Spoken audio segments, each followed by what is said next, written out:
Olá a todos, bom dia, boa tarde, boa noite, dependendo de onde vocês estiverem. Meu nome é Camila Valenceira Mugilansky e é com grande alegria que dou bem-vindos a todos para o terceiro encontro dos seminários Tecnologias de Presença em Tempos de Ausência. Em primeiro lugar, eu gostaria de agradecer ao grande time que organizou e tornou esse evento possível, Emérita, Esteban, Lilian, Ivanilson, Tatiana e Rafael. Também um agradecimento para André Ficker por sua contribuição na tradução simultânea, Marcelo Contidio por seu trabalho criando os gráficos para esse evento, e, claro, para a Universidade Federal de São Paulo, o Núcleo de Pesquisa em Saúde e Uso de Substâncias, o CAPESprint e a Mata Escola de Fenomenologia Corporal pelo seu suporte. Antes de entrar no tema, eu vou falar de alguns aspectos logísticos. Então, primeiro, temos tradução simultânea para quem está no Zoom. No chat, você pode encontrar as instruções para acessar a tradução. E agora eu vou dizer isso em português.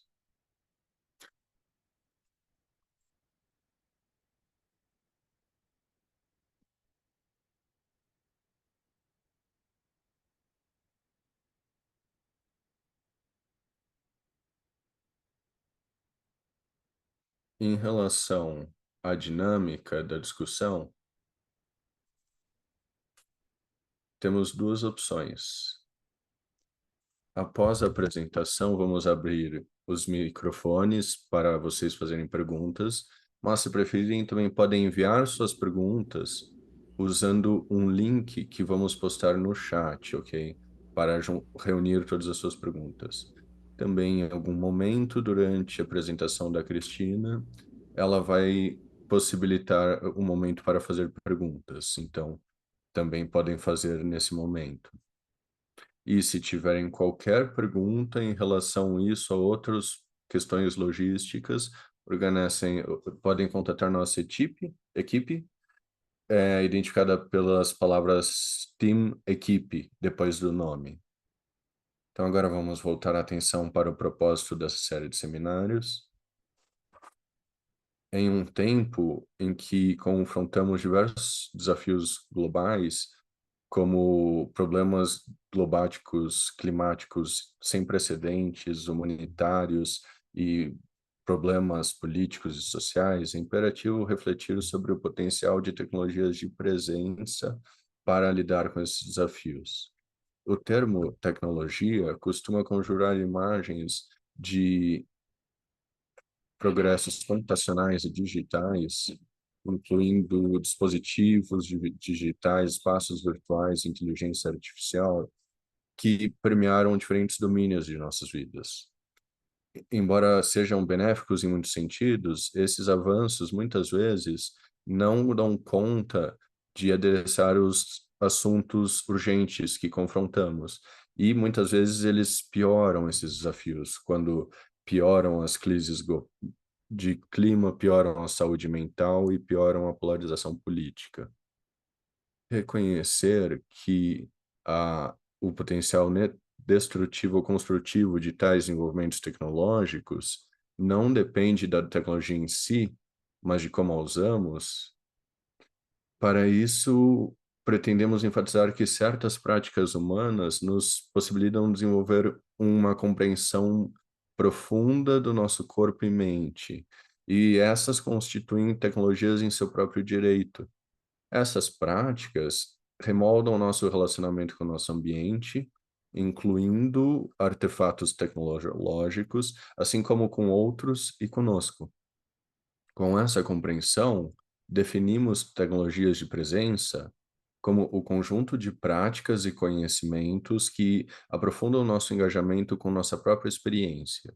Mais especificamente, neste seminário, a noção de tecnologias de presença inclui métodos ancestrais de interagir com nosso ambiente e corpo, treinos psicofísicos para práticas somáticas e artísticas, movimentos meditativos, práticas meditativas, métodos de melhoria sensorial e de vivência holística experiencial. Então, a meta desse seminário é prover uma plataforma para reflexão interdisciplinária dessa tecnologia de presenças. Então, perguntas que servem para entrar nessa reflexão são: o que presença significa, implica em termos psicológicos, fisiológicos ou filosóficos? Quais são as características práticas que cultivam essa presença? O que essas práticas ensinam em relação a moldes alternativos de produção de conhecimento? E, por fim, qual a relevância das tecnologias de presença nos tempos contemporâneos? No mês passado, a professora Dani Lima nos convidou a considerar a inteligência do nosso corpo, refletindo, imaginando e talvez sentindo a presença e consciência das nossas células. Hoje, temos o prazer de dar boas-vindas à professora Christine Cowell, que vai nos convidar a nos tornar mais cientes de nossos movimentos e dos processos sensório-motor que eles envolvem, como maneira de promover a presença corporal. Professora Christine Carol é a fundadora e professora emérita do programa somático de aconselhamento somático da Universidade, onde ela ensina sobre neurociência, e presença física. Ela criou um método que, desculpe, ela criou o método do ciclo de movimento, que foca no brincar natural, no desenvolvimento físico inicial, em processos sequenciados de movimento, na confiança do conhecimento do corpo. Ela ensinou na Universidade de Maryland, George Washington, Concordia, entre outras, e treina e ensina e dá palestras internacionalmente. Obrigado pela sua presença e participação, querida Cristine. Muito obrigado por estar conosco e muito obrigado por aceitar o nosso convite, e vou passar a palavra para você. Obrigado.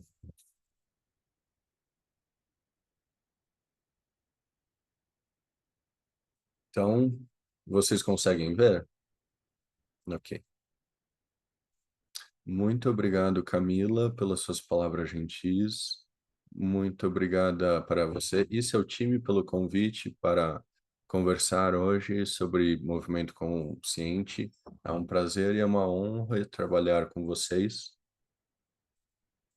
Eu quero começar dizendo que, falando só por um momento sobre localizações. Eu vivo no Colorado, nos Estados Unidos, e o Colorado é um estado que representa em grande parte a terra que foi tirada dos índios Cheyenne e outras tribos, e quero reconhecer que estou localizada aqui. Como Camila disse, vou falar um pouco, depois vou abrir para uma troca, e aí voltamos e completamos, e com sorte vai sobrar um pouco de tempo para conversar de novo. Também pedi para a Camila compartilhar essa apresentação PowerPoint com vocês, se vocês solicitarem. Ela vai ver uma maneira de compartilhar com vocês. E, por causa disso, eu incluí muito mais slides do que seria possível conseguir ver hoje. Então, eu vou usar alguns ou ver para onde a conversa vai, vejo quais consigo acrescentar, mas, no fim, muitos slides que definem conceitos, não entram em mais detalhes, vão sobrar. Então, se quiserem acessar essa apresentação, nós ficamos felizes em disponibilizar. Então, vamos começar.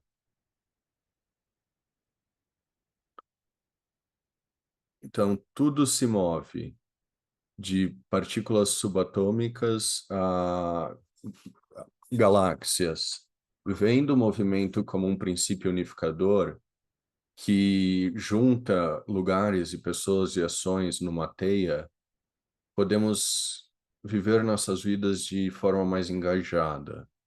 Eu acredito que o movimento consciente é uma prática que nos ajuda a habitar o momento presente e que essa habitação pode ser uma força contra aquilo que nos torna ausente e criar o que eu chamo de narrativas corporais, histórias comoventes que curam, criam e ativam.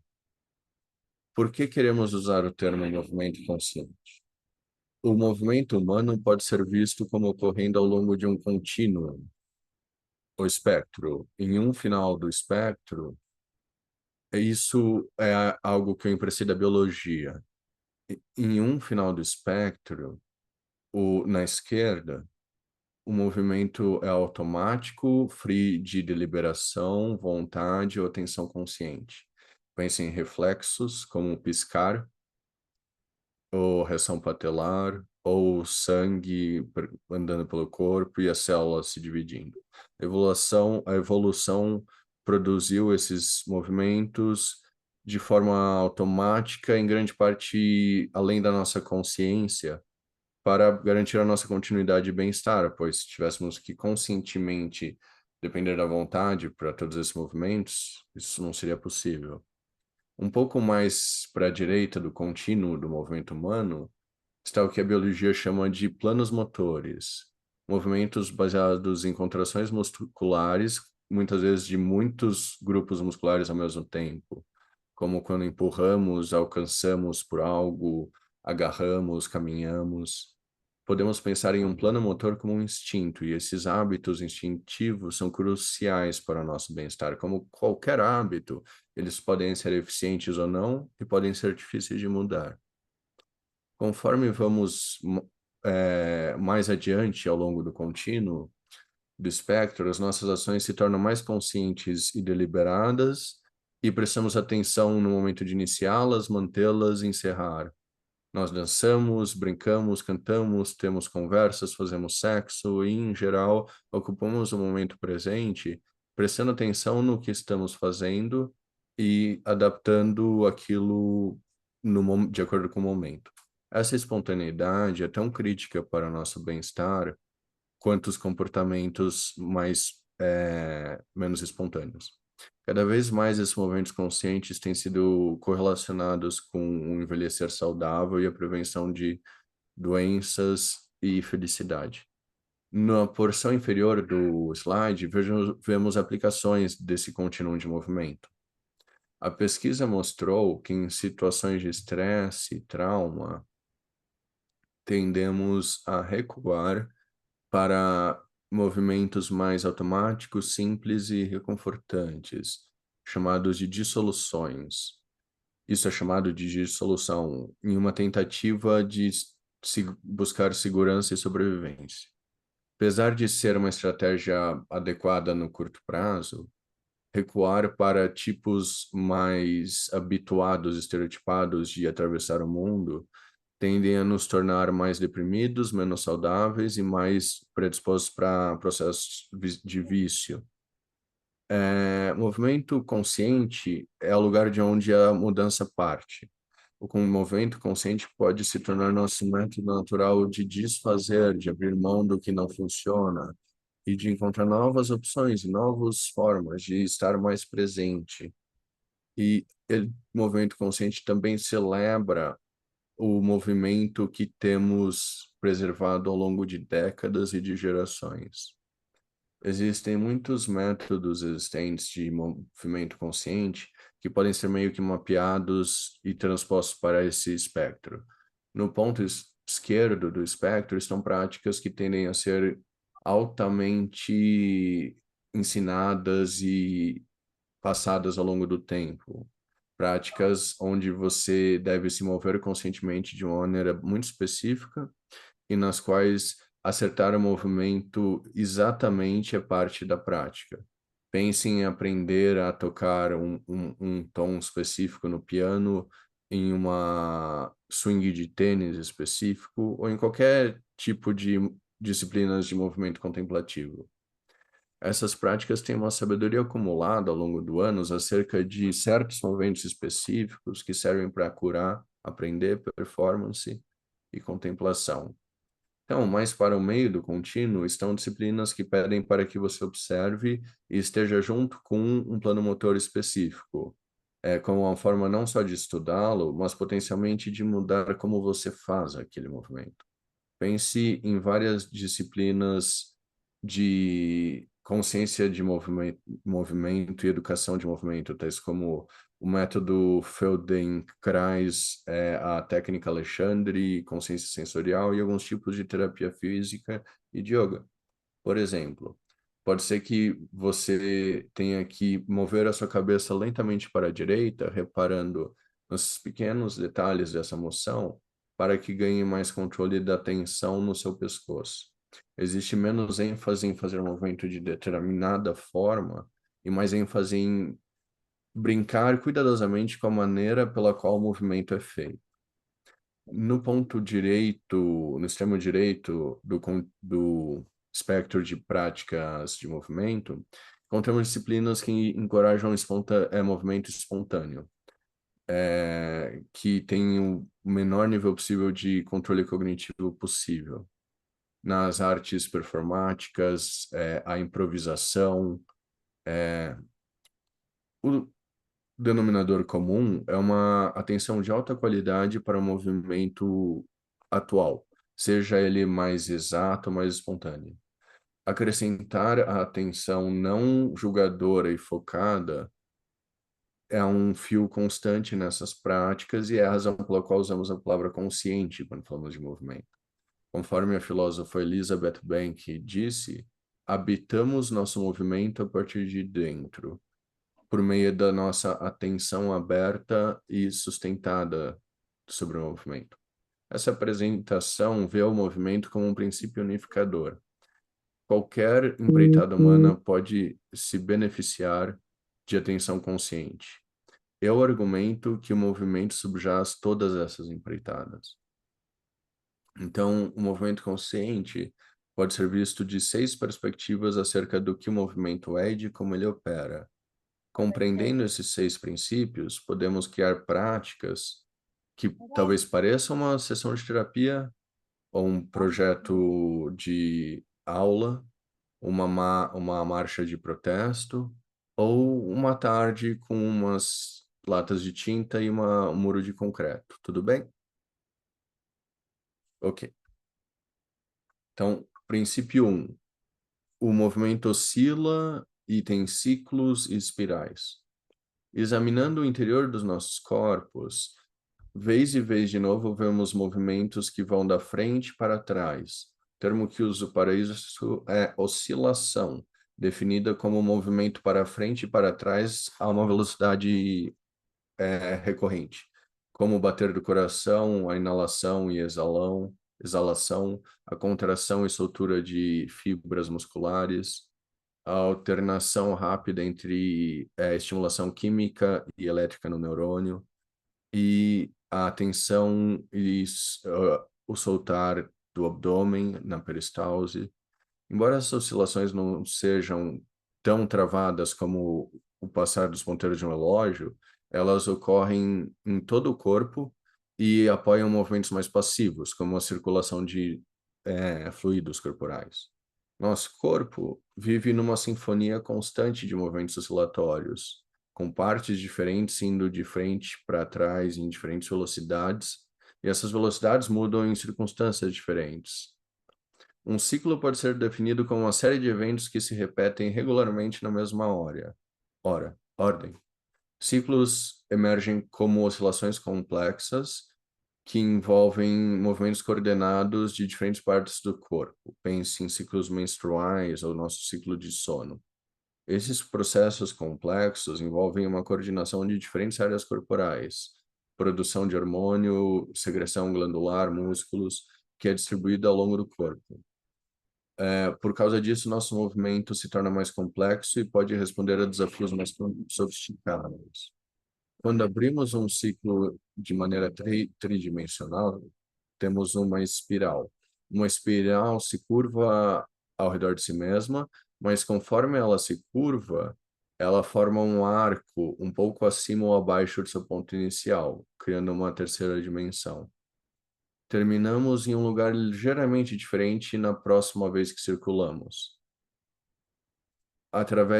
Ao complexificar oscilações, obtemos ciclos, e ao complexificar ciclos, obtemos espirais. As espirais ajudam a mover o nosso corpo de forma tridimensional, na gravidade, de maneiras mais eficazes. Feitas corretamente, as espirais para fora se erguer do chão envolvem menos esforço e são mais elegantes e gratificantes. Para conseguir a mudança, de todo o caminho do micro para o macro, podemos conscientemente habitar nossas oscilações, ciclos e espirais. Princípio 2. Contínuos de movimento estão em toda parte. Provavelmente por conta da base oscilatória dos movimentos, a distância viajada a partir de qualquer espaço gera um contínuo. Os movimentos vão de pequenos a grandes, simples a complexos e planejados a livres. O movimento consciente trata da deliberação no movimento e não da maximização de uma série de movimentos. Não buscamos mais. Trabalhamos para mover conscientemente com o que já estamos fazendo. Todos os corpos humanos oscilam dentro de um determinado alcance de movimentos. O nosso joelho só consegue flexionar e estender. Quando o movimento é confinado em certos limites, ele define quem ou o que aquilo é. Definir um humano pelo que ele faz e por como ele se move, por como ele não se move, nos ajuda a compreender identidade e cultura. Como trabalhamos dentro do movimento pode inibir ou celebrar e desafiar nossas identidades. Investigar os nossos contínuos de movimento deliberadamente pode expor os alcances limitados que formam nossas identidades. Não somos tudo e todos, apesar de sermos relacionados a tudo e todos, mas brincar ao redor dos limites do nosso alcance nos permite brincar com os limites das nossas capacidades. Princípio 3. O movimento de atenção estrutura e determina as experiências. O termo consciente abriga a ideia de prestar atenção. Prestar atenção é algo que acontece quando o sistema nervoso começa a discernir entre sensações que estão entrando e decidir quais são importantes o suficiente para ser lidadas automaticamente e quais precisam se erguer a consciência, pois precisam ser lidadas de uma maneira mais complexa. Uma das características da atenção é que ela é seletiva. Nós selecionamos conscientemente e inconscientemente no que vamos prestar atenção. Selecionamos o que vamos tornar importante o suficiente para prestar atenção, e isso influencia em grande parte como vemos o mundo e como construímos nosso senso de self. Muitos psicólogos veem esse processo como fundamental para a saúde e doença mental. A psicóloga e pesquisadora de criatividade Mihaly propôs a ideia de que os nomes que usamos para descrever traços de personalidade, como extrovertido, de alto desempenho ou paranoia, se referem aos padrões específicos que as pessoas têm usado para estruturar sua atenção. Educadores veem crianças como capazes de ir bem ou não em situações de aprendizados e de acordo com como estruturam sua atenção. E essa habilidade básica subjaz sua habilidade de aprender. Artistas se especializam em lidar com o mundo de maneiras diferentes, de forma que nos permite brincar com como vemos um vaso de flores. O valor aqui jaz em reconhecer que a atenção se torna habitual devido a uma necessidade de conservar energia e criar um senso estável de self. e que a atenção deve ser rotineiramente modificada para atualizar hábitos e identidades atencionais. Meu professor budista Chinathan gostava de dizer que a atenção é como luz e água para uma planta. Aquilo ao que você presta atenção vai crescer e aquilo que não recebe sua atenção vai murchar.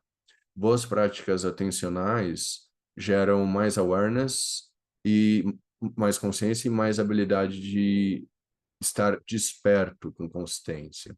A atenção é incorporada e inextricavelmente relacionada a processos sensorio-motores. O psiquiatra Alan Shore notou que os nossos sentidos são construtores das nossas experiências.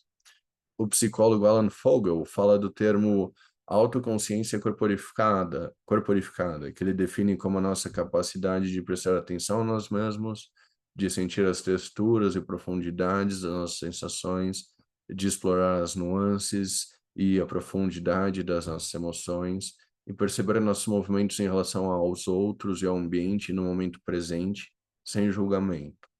Quando meditamos, a instrução muitas vezes é sentar em uma almofada com uma postura relaxada, mas ereta.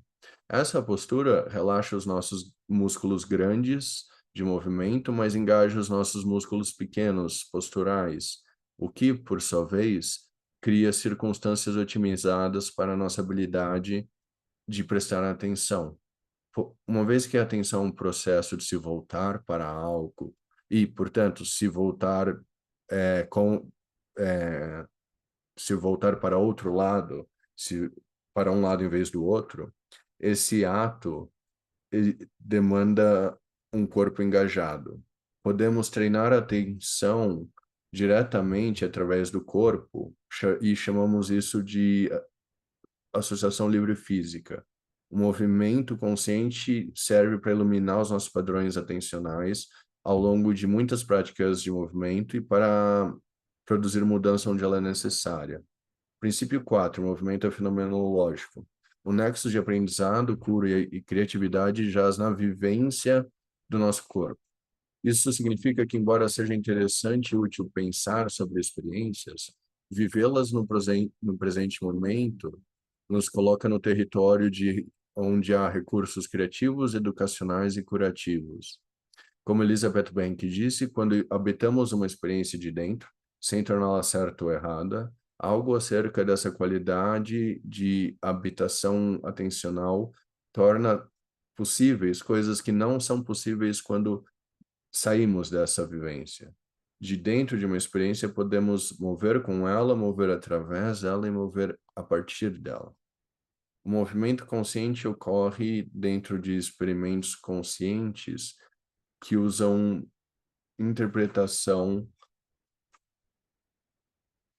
e estratégias específicas que apoiam essa reflexividade no movimento.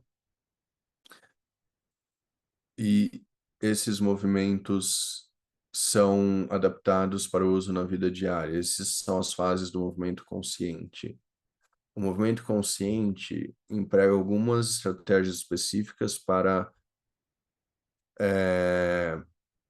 ajudar com essa consciência, que são evitar qualquer interpretação, julgamento, análise ou explicação sobre o nosso movimento, entrar em uma espécie de meditação de movimento na qual a atenção é suspensa por igual e podemos simplesmente ocupar a experiência antes do movimento, de movimento antes da reflexão, e trabalhando para adiar a atribuição de sentido, deixamos que narrativas de movimento se tornem mais claras, sem a distorção das nossas explicações típicas para elas, explicações que costumam vir de hábitos de interpretação, chamados de avaliação por neurocientistas, ou velhas feridas atencionais.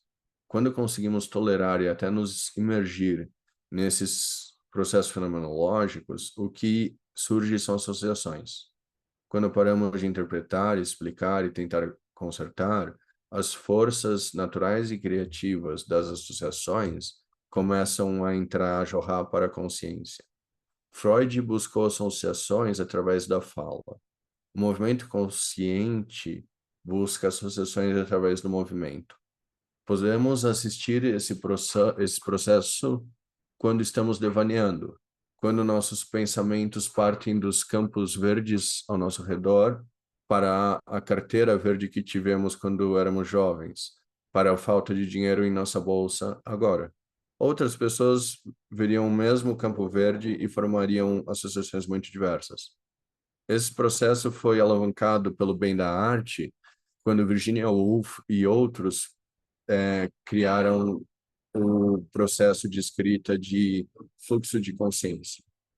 Freud adorava a associação livre, pois isso dava acesso aos conteúdos do inconsciente de seus pacientes.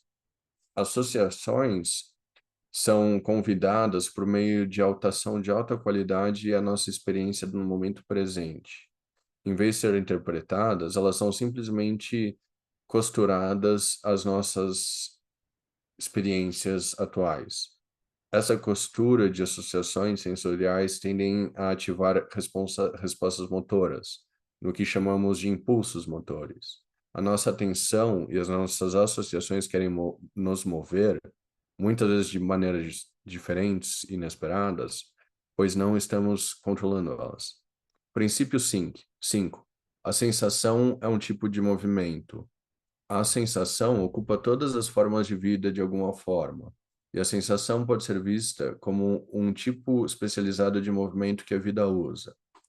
Uma das características da vida é que organismos carregando informações sobre seus estados internos e externos costumam empregar algum tipo de sistema nervoso. Sistemas nervosos sempre envolvem um loop chamado de loop sensório-motor.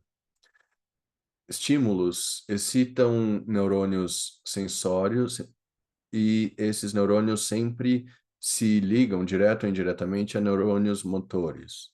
A sensação também é um tipo de movimento que o corpo faz, assim como todos os outros movimentos celulares.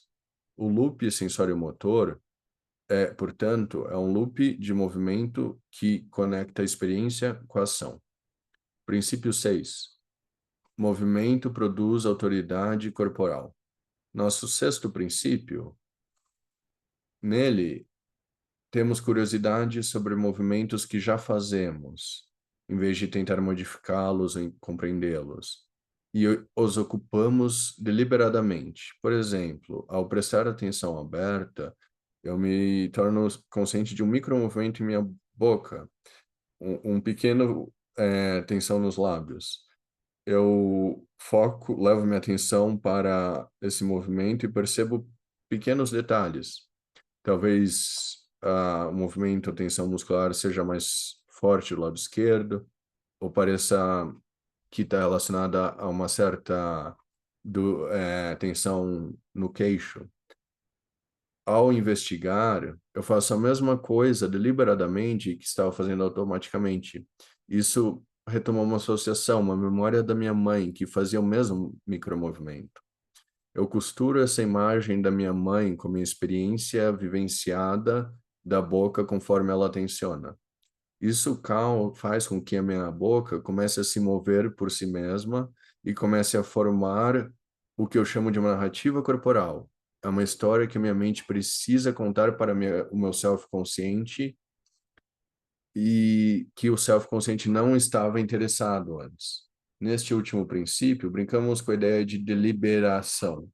Quando identificamos uma ação automática que nós já estamos fazendo e a replicamos conscientemente, nós a mudamos do que estava sendo feito automaticamente para algo sendo feito deliberadamente. Isso significa que estamos conscientemente escolhendo aquele movimento. Estamos empoderando o movimento e o movimento, por sua vez, nos empodera. Estamos assumindo aquele movimento e permitindo que sua voz seja ouvida. Isso permite com que sua voz, sua história seja expressa. Podemos, ao longo do tempo, integrar sua voz ao nosso coro de identidades existente. Todo movimento envolve o poder de alguma maneira. Quando estudamos nosso movimento, nos empoderamos. Estou me movendo dessa maneira, sou eu que estou produzindo esse movimento. Temos uma oportunidade de trabalhar com o nosso relacionamento com o poder. Esse uso efetivo do poder começa em casa, em nosso corpo. Existe uma relação entre querer algo, como um copo d'água, e cumprir essa necessidade, alcançando, agarrando o copo de água e trazendo ele em nossa direção e levando até a boca. Essa ação completa parece satisfatória e ligeiramente empoderadora. Quando isso acontece, fazemos as coisas com autoridade. Eu me torno uma autoridade da minha própria experiência.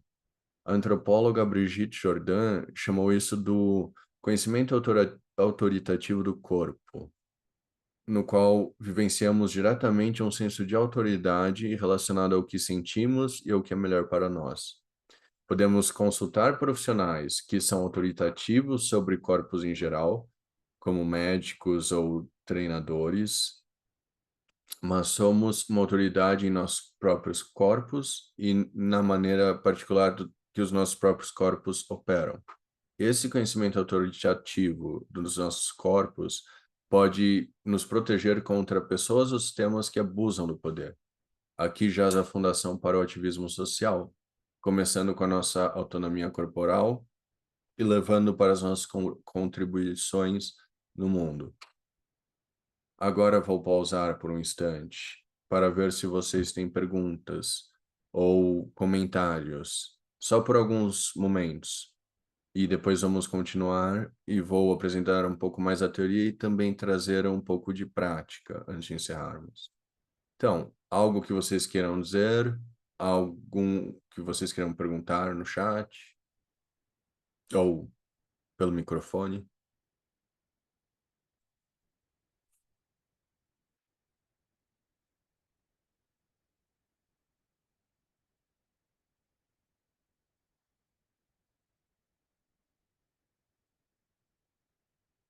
Tem uma pergunta?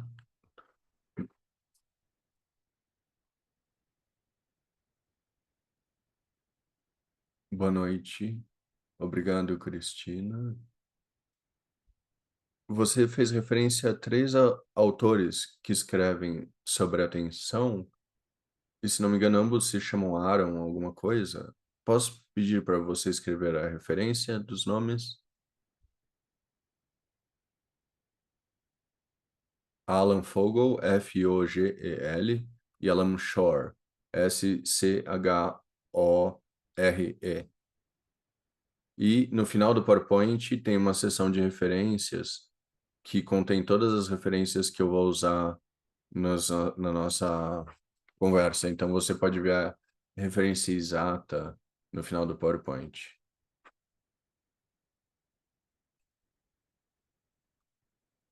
Vamos seguir em frente. No meio tempo, se você quiser incluir alguma pergunta no chat ou um comentário, ao final podemos abordar esse conteúdo.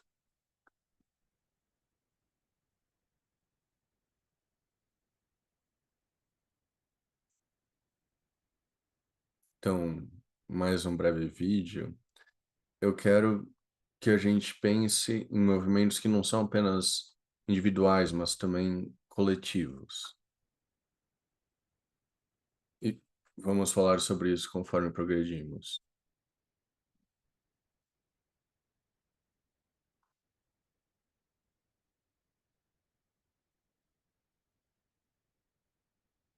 Então, agora observe a sua respiração por um momento. Observe a sua respiração sem tentar controlar, julgar ou analisar ela. Agora você está respirando com mais deliberação, prestando atenção em algo que você não estava prestando atenção. Apenas essa ação, respirar, você é a sua respiração por um breve instante. Então, prestar atenção na nossa respiração e seguir a onda e a miríade de detalhes da respiração incorpora a primeira prática do movimento consciente, que é a consciência. muitas disciplinas têm um foco sobre como se tornar mais consciente e como ter mais escolhas sobre o que estamos conscientes. Para nos tornarmos mais despertos, precisamos praticar para desenvolver a nossa capacidade de ser o que eu gosto de chamar um atleta atencional. Nós focamos a atenção de acordo com o que queremos iluminar. O objeto da nossa atenção se torna mais rico, mais cheio, mais disponível para a nossa apreciação. A fase de consciência envolve praticar o atleticismo do foco para que os músculos da atenção, tanto literal e figurativamente, fiquem mais exercitados, mais fortes, mais elegantes e possam atentar para estímulos específicos e ignorar outros. Todas essas disciplinas buscam um resultado similar: mudar a consciência, tanto a habilidade de focar o raio da atenção e sua dimensão, quanto a ter mais escolhas de onde ele se direciona. A cura pode ser visto como uma rampa de saída da atenção limitada. Nossa consciência opera melhor quando está livre e de qualquer elemento ou pessoa externo. Então, agora tome um momento para oscilar sua atenção entre a experiência interna e a consciência do mundo externo. Talvez você possa fechar e abrir os olhos.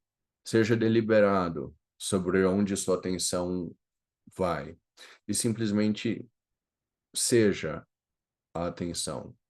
Vamos fazer isso por alguns momentos.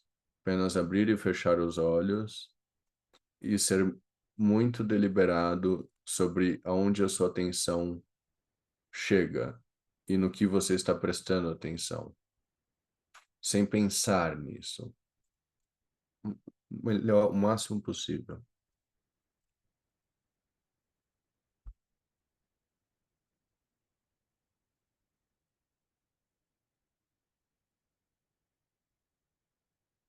Ok. Agora vamos para a segunda fase de movimento consciente. Nessa segunda fase, estamos investigando onde as nossas histórias estão e como podemos conquistá-las pelo movimento e empoderação. Localizações diferentes no contínuos de movimentos detêm o que eu chamo de narrativas corporais, sequências de movimentos que literalmente reencenam o nosso relacionamento com eventos presentes e passados. Narrativas corporais despertam quando conscientemente incluímos as associações que temos dentro de nossas experiências. Ao nos abrirmos para mais detalhes físicos sobre nossos mundos internos e externos, começam a vivenciar associações. Talvez eu perceba que meus ombros estão rígidos. Eu escuto aquela sensação e percebo que também é uma sensação de calor presente. Eu mantenho o foco na tensão e no calor. Eu percebo que o meu peito parece querer descer. Eu exploro isso e conforme o peito desce, eu começo a sentir tristeza. Se eu ficar focada no peito, eu sinto tristeza. Mas se eu levar a atenção para os ombros de novo, eu percebo a tensão neles. E percebo que essa tensão quer erguer o meu peito. Eu deliberadamente subo o meu peito e a tristeza diminui. Conforme eu noto isso, eu escuto uma voz masculina na minha cabeça dizendo: aguenta. Eu tenho a memória que meu pai costumava ficar bravo comigo por chorar quando eu era uma criança.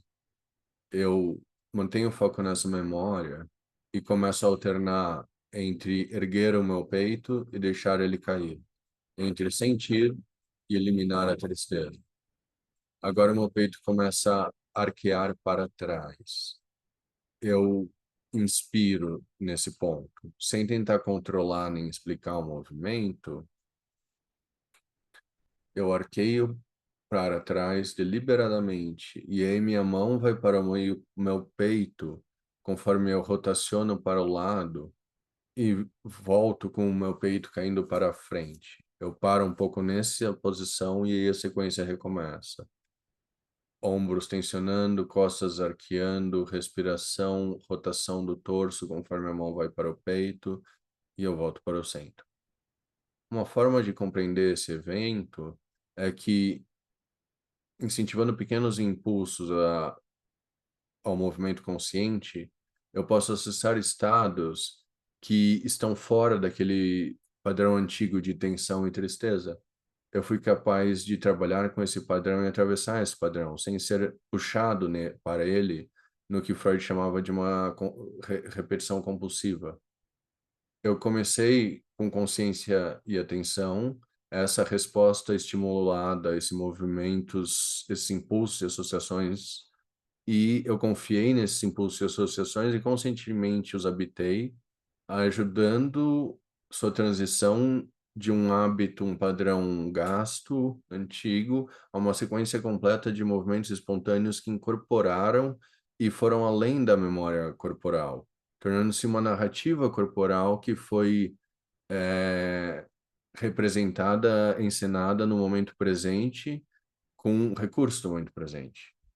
Narrativas corporais se desdobram como representações criativas com as quais nós vivemos e que, em última análise, moldam os eventos em nossas vidas. Eles refletem o que aprendemos de eventos e como passamos a organizar as nossas vidas por conta desses aprendizados. Narrativas inconscientes nos prendem em explicações rígidas, mais preto e branco. Isso gera certas predisposições para certas emoções e pensamentos. Uma vez que estamos respondendo mais automaticamente, não nos sentimos empoderados em circunstâncias desafiadoras. Sentimos desamparo, menos poder, menos criatividade, menos curiosidade nesses momentos.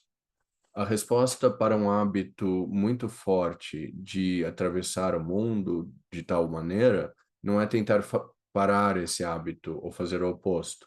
Isso seria apenas uma ação forçada, outra ação forçada. Isso desrespeitaria os eventos e circunstâncias que produziram aquele padrão em primeiro lugar. Ao assumir, nós exploramos os detalhes do movimento. Nós temos uma história corporal para contar. Habitamos esse padrão com consciência e deliberação. O que assumir faz é alterar os meus ombros estão tensos para eu estou tensionando meus ombros. Esse tensionamento ativo nos empodera. Eu não preciso traduzir aquele tensionamento para uma explicação verbal. Esse tensionamento é um ato legítimo de narrativa física. Se eu escuto o tensionamento em vez de escutar com pensamento, ou produzir da tensão, traz associações e impulsos que permitem a história emergir e se moldar em uma ação ou sequência coerente. Aquela ação, por estar profundamente sintonizada com os detalhes originais da minha experiência, gera um senso de, aqui estou eu. O que, por sua vez, cria um senso de autocoerência e um apego seguro à minha própria integridade e autoridade corporal. O trabalho da fase de assumir tem a ver com trazer atenção aos impulsos de movimento para que eles gradualmente se organizem em sequências de movimentos. Uma sequência coerente se organiza em uma narrativa corporal, uma história corporal que emerge e é apoiada e faz sentido dentro de uma dança cooperativa. Essa narrativa corporal costuma sentir e parecer graciosa. Eu me movo com ela e através dela posso vivenciar um senso de completude e aí posso abrir mão dela e seguir em frente. Como a experiência me moveu, me coloca em uma posição onde eu posso então moldá-la para uso futuro. Na terceira fase, apreciação, esta pode ser vista como um processo de integração, metaforicamente parecido com o processo de integração neural sensorial. Novas experiências ocorreram por meio da consciência e de assumir, e essas experiências precisam ser integradas com outras experiências anteriores além de reforçadas pela prática. Nós integramos nas experiências deliberadas das nossas identidades. Em apreciação, criamos um senso maior de autocoerência ao integrar essas experiências conscientemente e deliberadamente. Isso costuma ter a aparência de tempo passado nos focados no que vivenciamos e vivenciando isso com uma parte nossa, às vezes compartilhando isso com alguém. Então vamos tomar um momento para lembrar de algo que você conquistou. Foque nos detalhes dessa memória e perceba como seu corpo sente e se move junto com essa memória. Tome alguns momentos para manter essa conquista no seu foco e atenda para ela, como você atenderia para alguém que você ama. Encoraje qualquer sensação e movimento que emerja dessa atitude. Nem todos os movimentos integrados são grandes e visíveis. Pequenas ações podem ser tão poderosas, sustentáveis e duráveis quanto grandes ações. Isso nos traz a quarta ação. Meu amigo e colega Ray Johnson publicou um livro chamado Ativismo Corporizado, no qual ele oferece o termo microativismos, um parente do micromovimento e uma resposta às microagressões. O microativismo consiste em pequenos atos que contribuem para a justiça e equidade social e ambiental.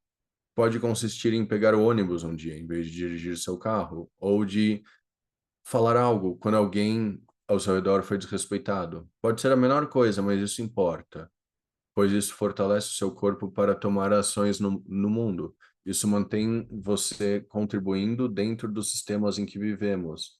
E isso faz uma pequena diferença no mundo. Na fase de ação, vivenciamos nossos movimentos como estando dentro de nós, além de compartilhados com outros, em uma oscilação de influência mútua que nos conecta com todos e com o mundo.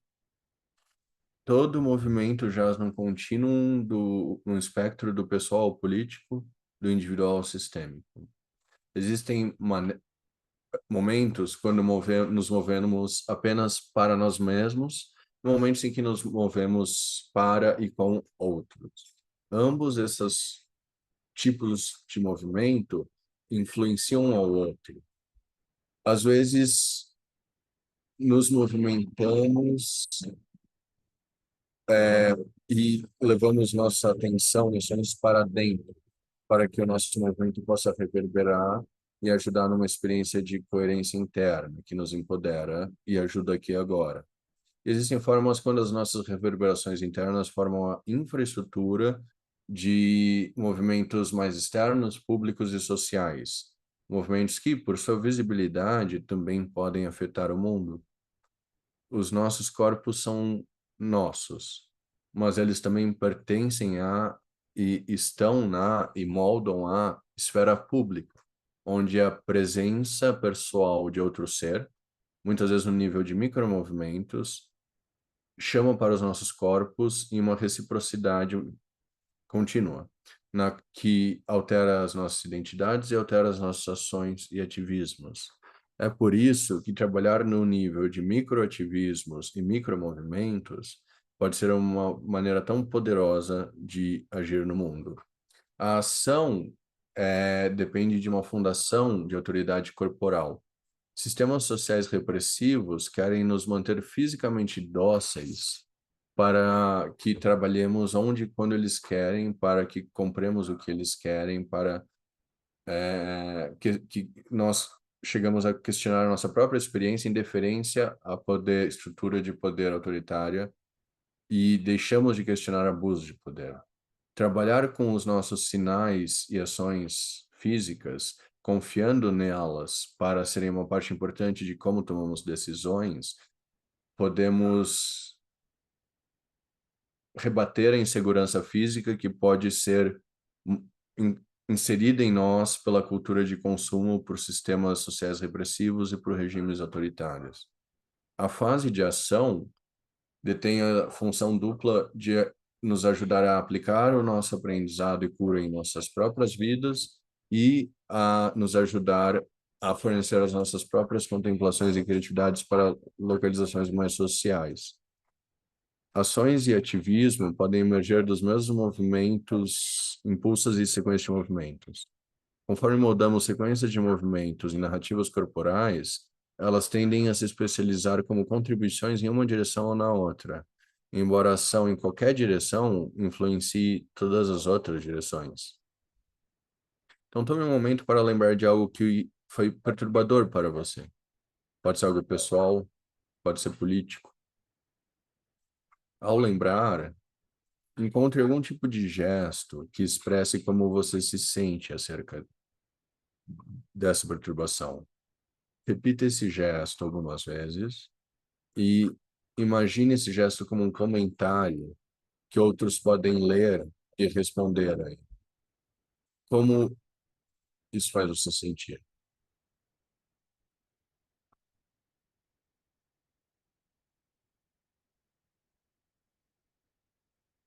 Conforme eu reflito há cerca de 50 anos dentro do trabalho com movimentos, eu diria que o tempo me tornou uma contadora de histórias físicas. Eu lembro de pegar um voo para o sul de Denver alguns anos atrás, e conforme eu via a terra seca abaixo, com aparentemente aleatórias, com estradas de terra aparentemente aleatórias que pareciam estar na superfície do nada, me ocorreu que a Terra está cheia de histórias e que a Terra conta suas próprias histórias. Quem fez aquelas estradas de terra? Quem percorreu elas e o que aconteceu com aquelas pessoas? Me entristeceu que a maioria das pessoas nunca saberia a história daquelas pessoas. Também senti essa tristeza quando meu pai faleceu, depois de uma vida longa e cheia de histórias. Meu parte era partir irlandês e poderia contar uma grande história. Eu percebi que muitas de suas histórias seriam esquecidas por mim e pelas próximas gerações. Acho que nós precisamos de algum tipo de mecanismo para deixar algumas histórias morrerem, enquanto outras se desenvolvem e prosperam, segundo algum tipo de darwinismo literário.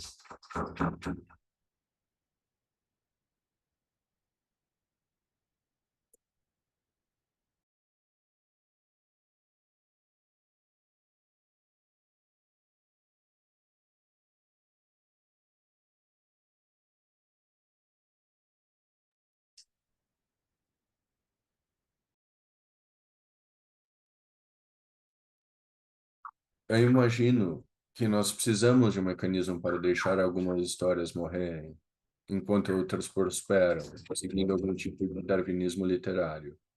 Mas, quando eu estava observando a Terra de cima e olhando para uma vida que passou, eu senti a doçura e o poder e a pertinência das histórias. J.R.R. Tolkien supostamente disse algo no sentido de que histórias não se preocupam em ser verdade ou não. Elas têm um propósito mais alto. Agora está sendo dito que vivemos em um mundo pós-verdade, no qual ex-presidentes podem convencer um número significativo de pessoas que algo aconteceu quando aquilo não aconteceu. Uma inteligência artificial pode criar fabricações convincentes de pessoas, palavras e ações. O que as fabricações deliberadas querem fazer é colonizar os nossos corpos para que nós possamos atuar no interesse do opressor. O que as histórias podem fazer é jogar uma luz sobre isso. É claro que algumas histórias ferem, distorcem e buscam prejudicar. A essa altura, elas não são realmente histórias, elas se tornaram ferramentas. E os nossos corpos não deveriam ser ferramentas. Eu advogo pelo poder de permitir que uma história corporal emerja, coalesça e seja dita para os propósitos de cura, criatividade questionamento contemplativo, aprendizado e ativismo. Este é o propósito mais alto de uma história. Este é o propósito mais alto do corpo. Para encontrar e mover as histórias dos nossos corpos, gravitamos no sentido de práticas específicas que criam um ambiente que contenha e convida a história a expor novas informações, que possibilite explorações mais profundas de experiências e forme laços mais fortes com outros. Espero que você encontre as suas próprias práticas que apoiem você para vivenciar as suas histórias, integrá-las em suas identidades contínuas e carregá-las para locais e relacionamentos mais amplos. Algumas de suas práticas irão vir de conhecimento e sabedorias antigas, e algumas irão surgir aparentemente do nada. Confie no que toca a você. Siga jornadas. Deixe que o seu corpo encontre a destinação. Torne-se um contador de histórias. Aqui acaba a parte com o script, com o roteiro da minha fala. E agora eu gostaria de fazer um convite para falarmos sobre essas ideias. Talvez a gente possa começar vendo no chat as perguntas que surgiram e seguir daí. Muito obrigado, Cristine. Muito empoderador. Muito obrigado.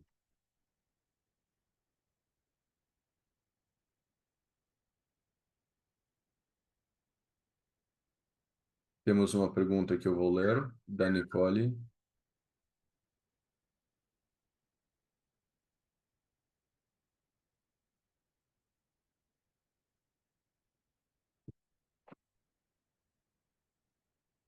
Nicole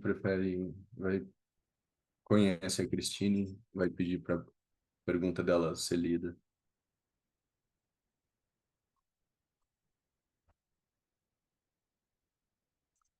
Eu estou muito interessada no comportamento animal.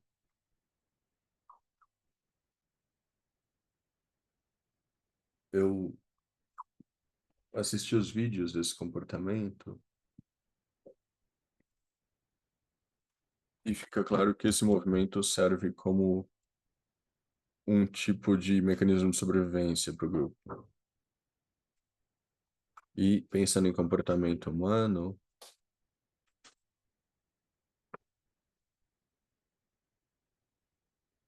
ao olhar para o comportamento humano, hoje, tanta gente grudada no telefone o tempo todo, estou me perguntando como a tecnologia afeta a nossa essência animal de se conectar com os outros e de ajudar os outros coletivamente. Com o uso excessivo da tecnologia e o movimento, a atenção para o ambiente é muito menor. E também reduzimos a atenção para o movimento.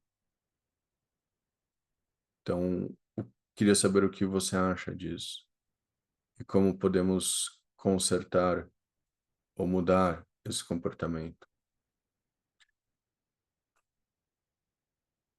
Então, essa é uma pergunta muito poderosa. E voltamos para esse slide, mas o que eu diria é que, vamos dizer que você está numa tela, seja no seu telefone ou no computador, uma tela. O que acontece é que o seu movimento tende para a simplicidade. Ele se torna menos, ele fica menos complexo e mais automático. Entramos em hábitos motores, como o dedo clicando, e o movimento se torna mais estereotipado. Claro que isso não é necessariamente um problema. Esse tipo de movimento apoia todos os outros movimentos, que são mais espontâneos.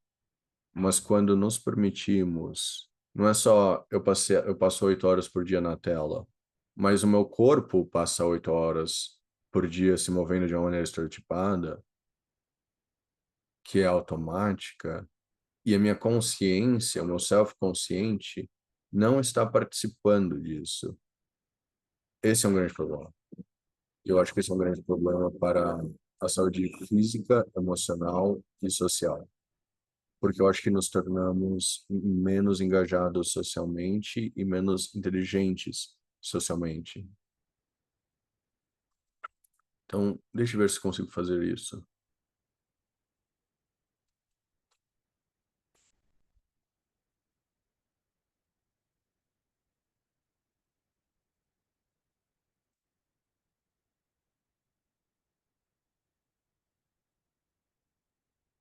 Eu gostaria de mostrar esse vídeo brevemente, pois realmente acho que isso mostra.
Ok, então vamos assistir esse vídeo.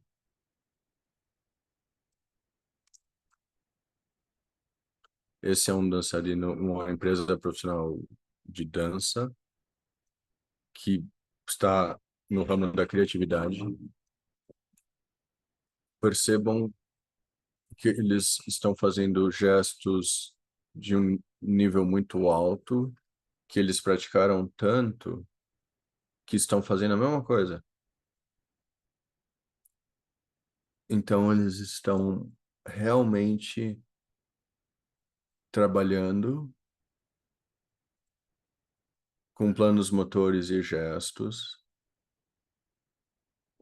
que estão usando para propósitos intensamente criativos.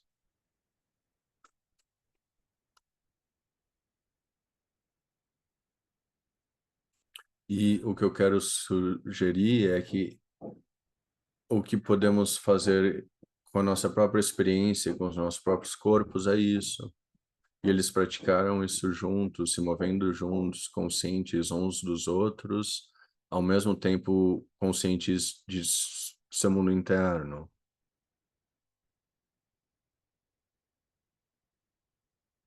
E vocês podem ver como isso literalmente une as pessoas, não só eles, mas nós. E que os gestos n-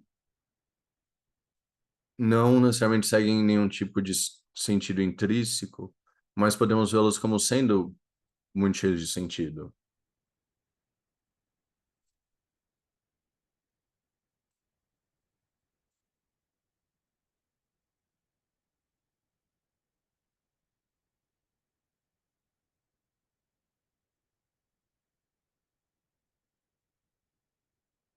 Eu poderia continuar, mas acho que vou parar agora.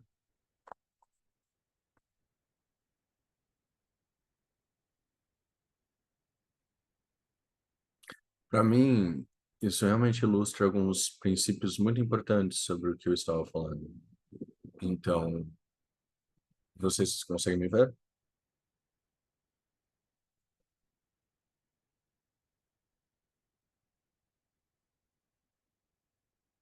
Lilian, mais algo a dizer sobre isso?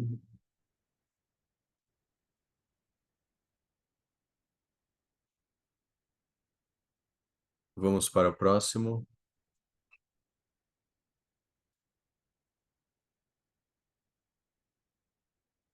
Ana, tem uma pergunta, quer fazer sua pergunta?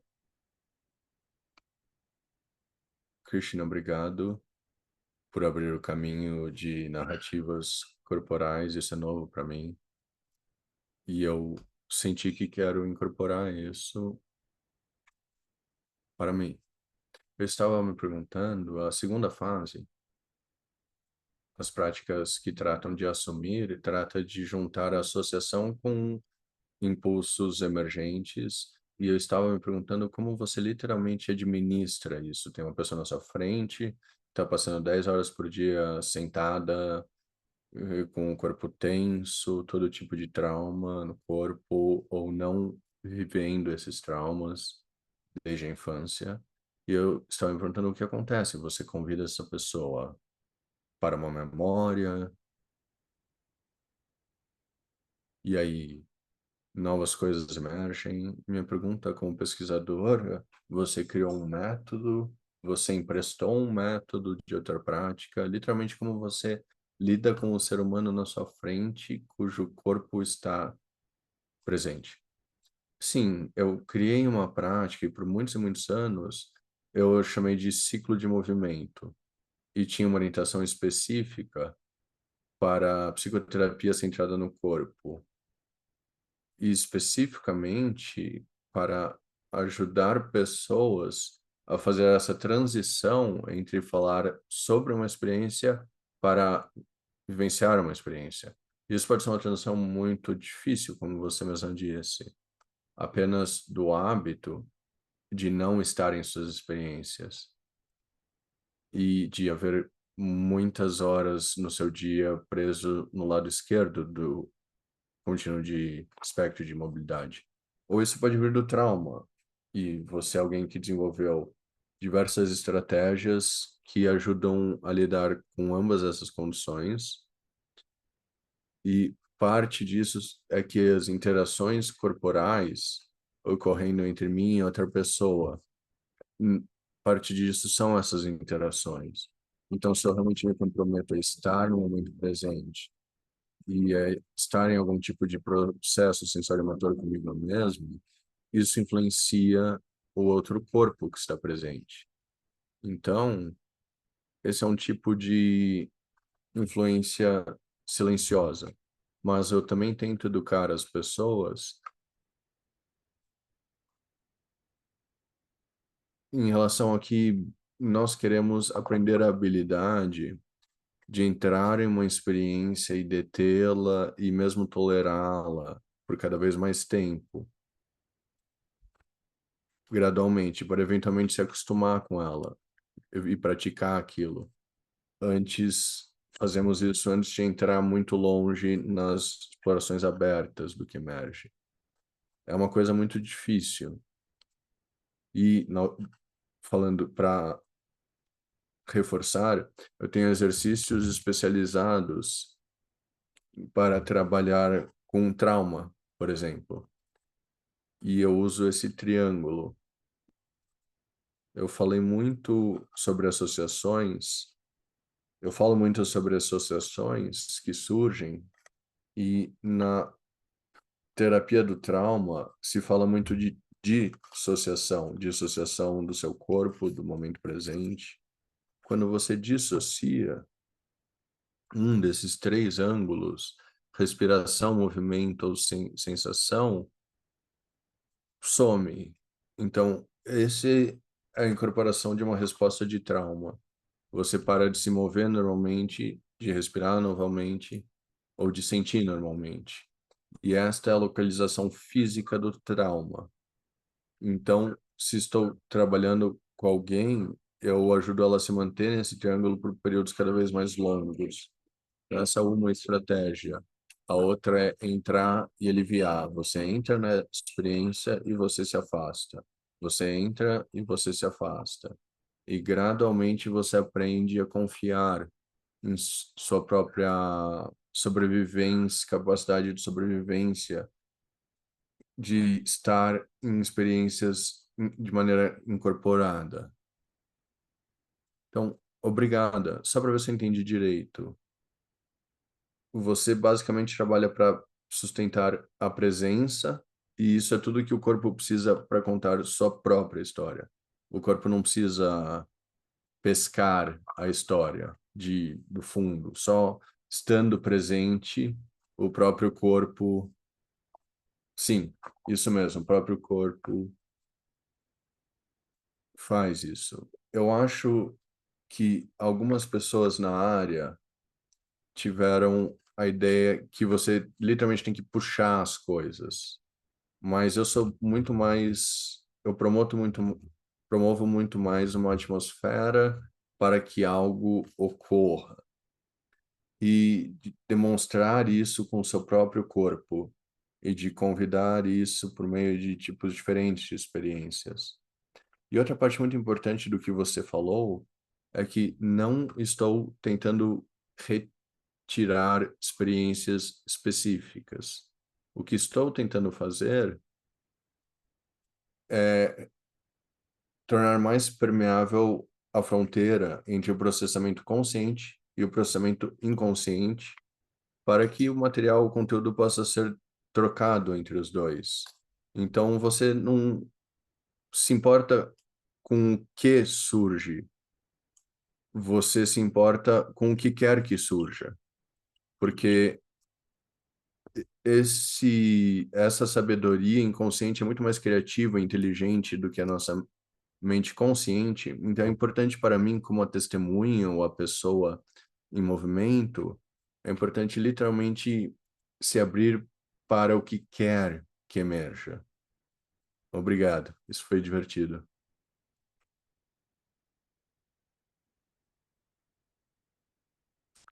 Daniele,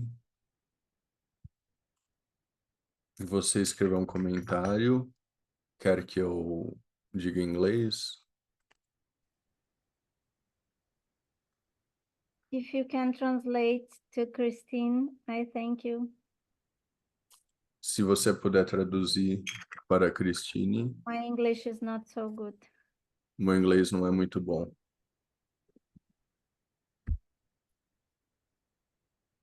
Mesmo depois de envolvida há mais de 25 anos. Ah, o comentário está em português. Com práticas corporais, como fisioterapia e bailarina, é sempre impressionante ouvir pessoas como você, que conseguem corporizar em palavras o que tentamos arduamente transmitir em aulas, ensaios e atendimentos. É como voltar à mistura inicial de farinha, água e fermento, que ali adiante formará o pão. Gratidão por compartilhar sua teoria conosco e, de certa forma, trazer de volta uma certa forma de estímulo para continuarmos o processo, ou os processos. Muito obrigada. Thank you. Isso foi muito gentil.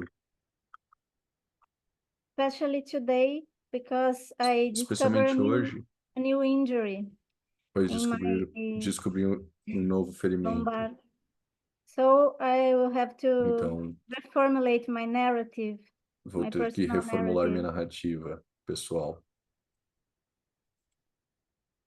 Exato, todos os ferimentos têm uma história e não conhecemos aquela história conscientemente. E o corpo sempre tem mais para contribuir para uma história. E permitir que o corpo habite o ferimento, em vez de tentar se livrar desse ferimento, é muito crítico. Você habita o estado doloroso, pois esse estado doloroso, na verdade, é uma fonte de muito mais informação do que estamos acostumados a receber. Então, obrigado e boa sorte com isso. Thank you.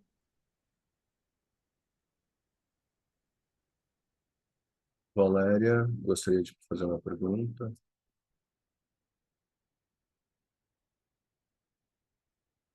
Muito obrigado, Cristine, por sua apresentação, muito inspiradora. Existem muitas coisas, mas eu gostaria de perguntar se você pode acrescentar um pouco sobre o tópico, quando você falou sobre a ideia de movimentos sociais e autoridade, passando pelo microativismo, os microativismos. E, se possível, se você poderia acrescentar algo sobre aquele slide em que você nos mostrou o rosto de uma mulher com o piercing. Eu pensei algo,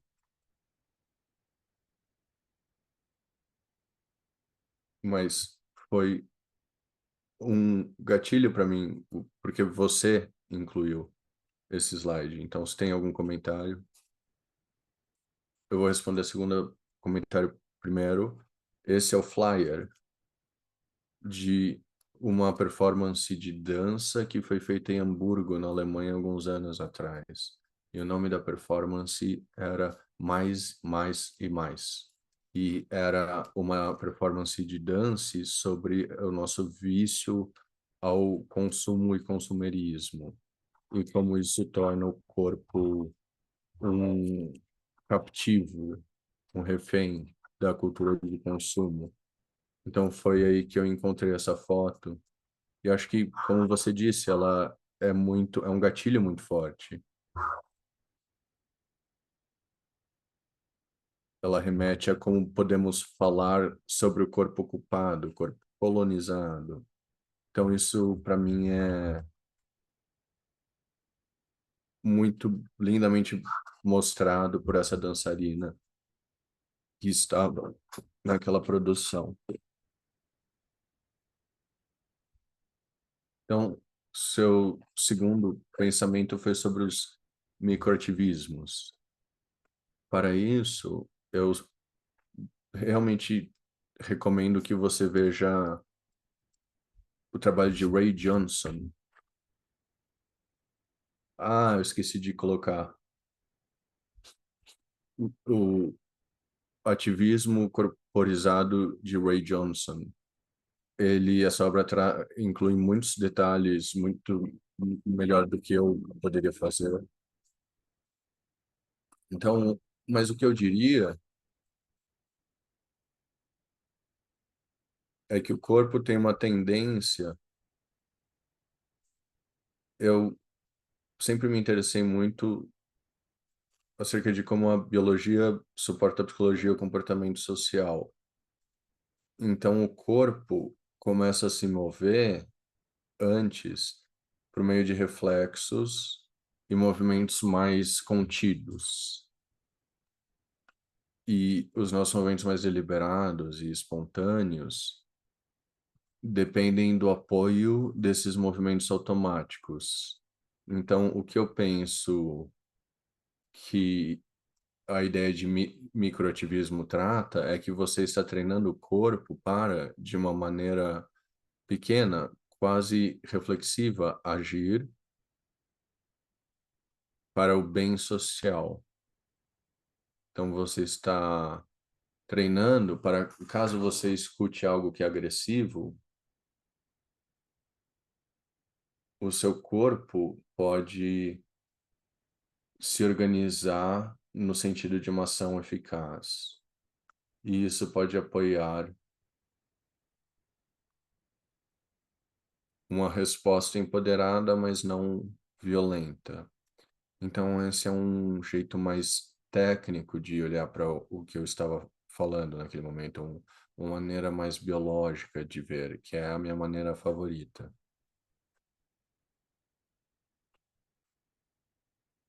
Você pode escrever o nome do autor desse livro?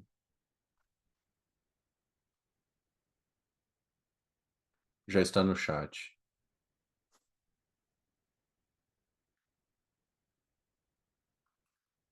Muito obrigado. Parece que alguém tem a mão levantada. Tem tempo para uma última pergunta de Kiran.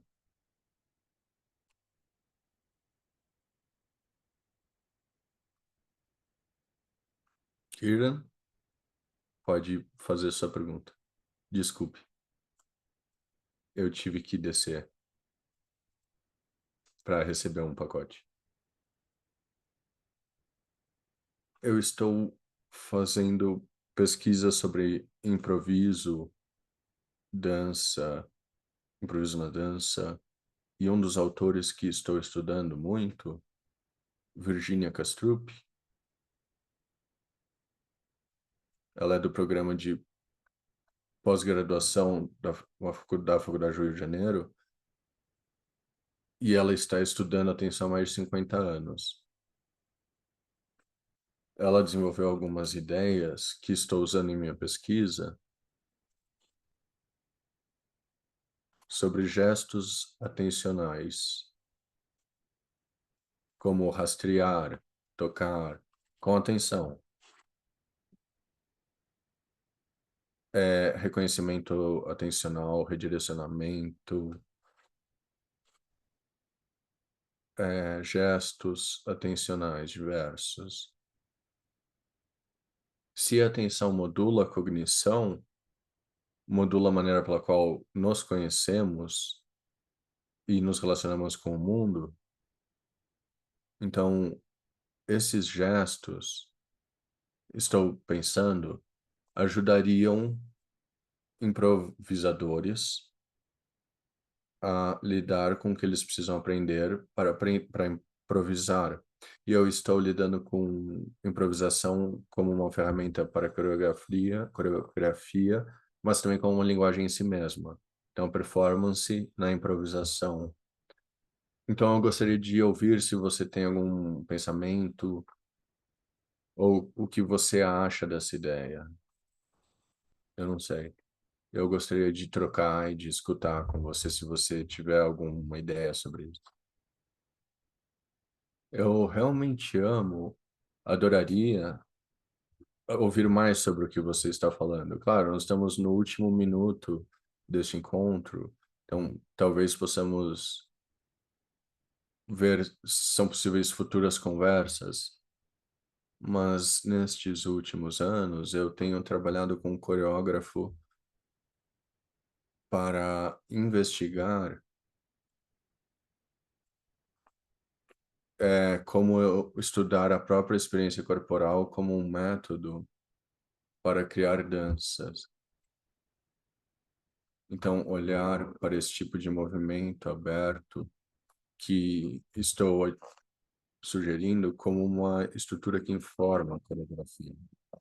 Então, eu estou muito ocupada com isso e apaixonada por essa ideia. É uma das minhas paixões mais antigas de quando eu era adolescente.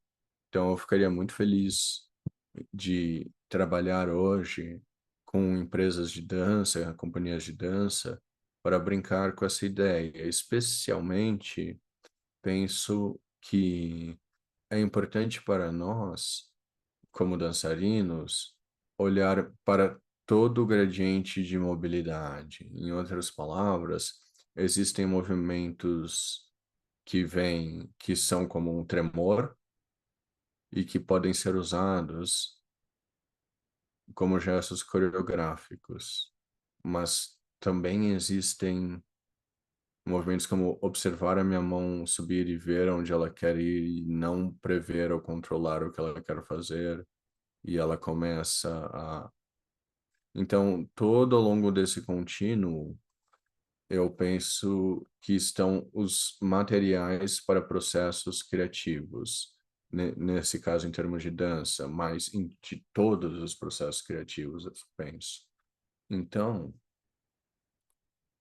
existe um jeito específico, como naquela performance de dança que mostrei por alguns minutos, que, eu fico muito interessada nos gestos, pois os gestos são mediados de maneira muito social, são muito culturais,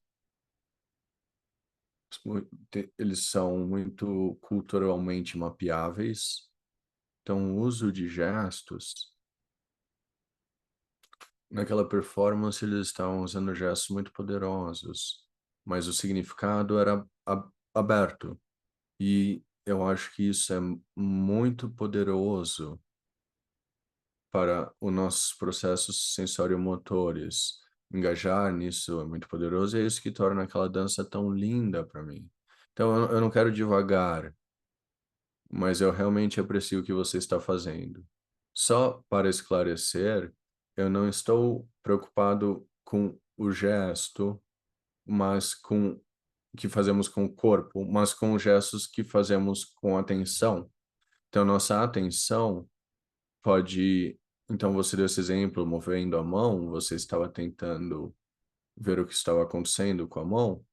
Então, esse rastreio, mas eu foco no gesto atencional. Todo ponto é aprender por meio de práticas atencionais como se voltar para a nossa própria atenção.